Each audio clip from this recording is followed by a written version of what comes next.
Ecem yali dost tapmadım adamlar. Barlı vaqtın aş tuğlundan dadarlar. Yoksul vaqtın adın tutun tapılmaz. Sataşta da dost men diyen nadanlar. Ecem yali dost tapmadım adamlar.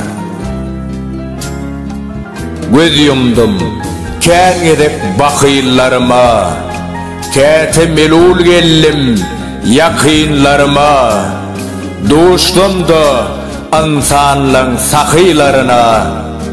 Ecem yali dost tapmadım adamlar.